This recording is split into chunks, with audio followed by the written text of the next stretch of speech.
The reality, if you think about chronological versus developmental age, right now what we're facing is my 10th graders are more like my 7th graders.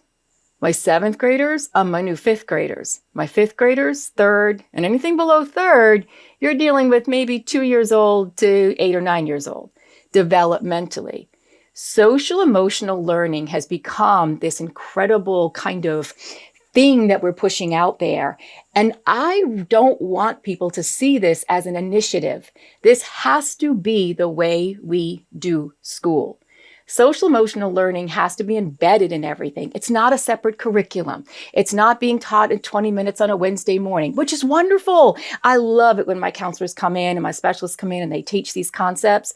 But if it is not ingrained or embedded into everything we do as part of the values of our school, then it won't be sustainable. And we got to remember, we don't teach science and social studies and math and reading and PE and art and whatever humanities. We teach children.